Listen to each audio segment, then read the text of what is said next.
All right, time for the third reading of How to Lose a Planet, the Afro-Future epic. Still in Chapter 1, Kato, the Prison Break. He stood and stretched his stiff back. He pulled tightness out of his shoulders by twisting to his left and right. I know I told you once about my grandfather, Moses, and how he was army. He looked at her image, but I never told you how deep it was. They taught him stuff like how to read body language, though he hated when people called it reading, too precise a word. Calculating body language is what he called it. And he taught me how to calculate too. After another deep breath, he stepped toward her image. He triple tapped his thumb against the thimble. Augment. 30%. Her image blurred. The unfocused pixels made her black and gray uniform a cluster of blurred gray squares before resetting with a grainy but larger presentation. He frowned at the blinking, two-dimensional projection. Children had more sophisticated technology in the autototes they took to school. To correct the distortion, he slid the cylindrical fragments to the corners of the now larger image. The distortion ended. He leaned into the image and studied the corners of her smile. They looked smooth, but usually her smiles creased her face like paper. It's like music, he said. Your brain counts the beats of a song without you even knowing while you sing the lyrics, because that's all rhythm is, counting, calculating. And that's how you know when something's off about a person. Bad rhythm. He recalled the day he met Danny's wife and how Danny's broad smile almost closed her eyes completely. The memory lingered while he studied the image of a smiling Danny and focused on the deep brown of her eyes. Anyway, he bent forward to stretch his hamstrings. This woman, this journalist, Lacey Simmons, came to see me like a week ago. That was scary. A white woman paying me a visit while I already got the prison's Nazis red-eyed for me. Anyway, I lied to her. He sighed. Because of her rhythm. I ain't trust her.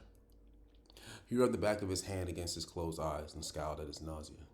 She had the rhythm of Brian, my former cellmate. His gaze trailed away from Danny's image. He dead now. He looked at the image again and kissed his teeth.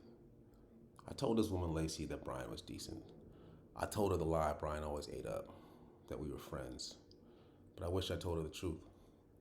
I used Brian to survive prison, and he used me to, I don't know, satisfy some paternal need. But we were never friends. I am sorry I got him killed. He was a mentor and a useful cellmate. But Brian didn't do friends. Laughter crawled along the edge of his hearing. He looked toward his cell's window and wondered what inmates in the other corners of the prison were doing. I can't record this part either. The universe gonna have to get word to you. He sat back down on his cot and rubbed a finger against a rusty spot on his frame and between his legs. And even though he's dead, Brian's still useful. It's useful that people think we were friends. Brian's gang was hard as hell, and some of them are still around. I ain't got business with him, but because people think Brian and me were folked up, I got his gang stink on me. And certain folk don't try me because of that. The Nazis don't care either way, but he shrugged. The guards read our mail. If I tell you, then other people will know. So how am I rolling? He looked at the cell door to his left. He thought he heard a strange sound, like a humming. I'm glad you got me to talk a little bit. Made me feel more like a person. That's dangerous in here, but it's needed too. He pinched his thumb against the thimble. Off. The fragments on the wall deactivated. He sat in the darkness of his cell. I'll write you in the morning. It's a good question. How you rolling? The prisoner's alarm whined. He flinched. His cell glowed red and he smothered his ears with his hands. All right, time to go. A guard was shouting and banging on the door. Let's go, Washington. You're the only Sec 3 inmate. This should be easy. He grumbled as he stood from his cot and walked to the door. His ears throbbed from the alarm. The guard opened the food tray slot. He slipped his wrist through the slot and the guard applied handcuffs.